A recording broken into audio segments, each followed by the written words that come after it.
The fact and the sign that you are mingling these words with faith is the fact that you are taking them to apply them. Not just to be impressed by them, not just to be fascinated by them, but that you will take them for the purpose of application, because it's in applying that the blessing comes. And so let's begin from Joel chapter 2 verse 12 and 15. Why we fast? We fast because God calls for fasting. Fasting is not a product of human intelligence. We did not become creative. We did not become wise. We were not just sensible, and we felt every time we decide to stay away from food or things that appeal to us, it's beneficial. It's God himself that first of all put a demand for his people to fast. He said, therefore also now saith the Lord, he said, turn ye even unto me with all your heart, with fasting and with weeping. And so when we are dealing with this very sensitive spiritual engagement, we need to understand that the supreme being himself is the one who demands for it. And so this will help you to put in the level of seriousness and the focus required to fast. Because many people think fasting is just a church program, and they do it carelessly and haphazardly. The consecration requirement,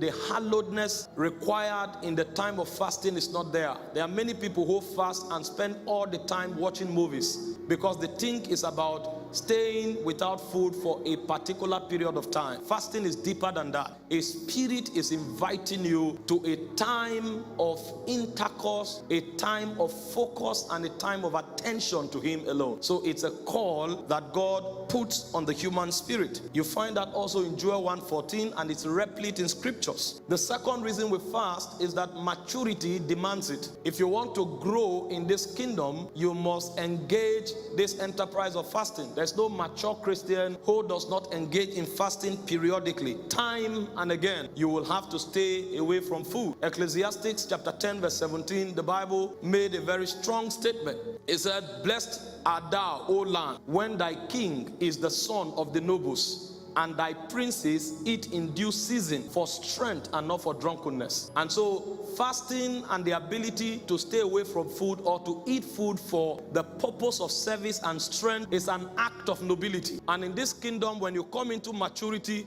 you are royal, and so you effuse the characteristics of royalty. And so every noble in this kingdom knows how to interact with food. He knows when to stay away, and he knows the purpose for which he eats. There are many persons advanced in age who eat chocolate. They just love it because it appeals to their taste bud, whereas it's destroying them. They don't understand the place of strength. But when you become mature in the kingdom, you prioritize correctly. And so your interaction with food is to empower you for kingdom advancement. And so there'll be a time where you have to stay away from food in order to advance in spiritual sensitivity to pick signals from heaven and to navigate with the Spirit of God. And there are times where you have to eat and eat the right diet so you'll be strong to do kingdom work. In 2 Corinthians chapter 6 verse 5, when Paul was giving us his credentials, one of it is fasting. He said, in stripes, imprisonment, in turmoil, in labors, in watching, and in fasting. He fasted often. And so one of the reasons Paul stood out amongst the apostles is the fact that periodically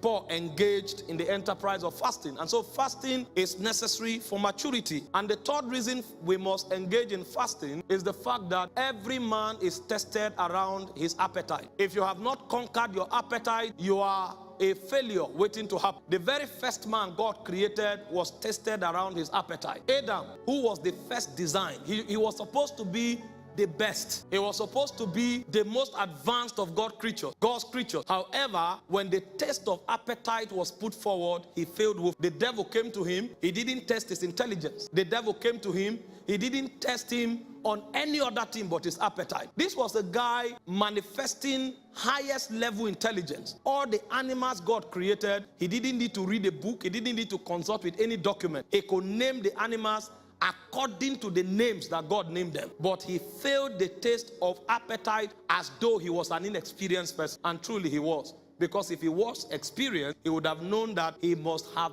developed capacity in the area of appetite. And he failed. Even Jesus, the Son of God, was tested around his appetite. When the devil came to him, the first thing he said is, if you are the Son of God, turn these stones to bread. And the Bible made us to understand that Jesus fasted for 40 days and 40 nights, and he was hungry. You would expect that because he was hungry, he will rush to eat bread. But there is a hunger that educates you in the spirit. And so you will begin to understand priorities from the scales of the immortals. So Jesus Jesus was not moved to demonstrate power just to prove a point, because the fasting gave him a tutelage in the spirit that made him to choose the things that God chooses. If a man does not master his appetite, he will be a puppet in the hands of demonic spirits. Our pursuit in this life, many persons walk for their belly. Many persons enter into relationships for their bellies. The bellies of men have become their God. And so when we fast, it's because we are preparing ourselves for the day of trial. Because one of the areas we must be tested and one of the areas we must pass is the area of appetite.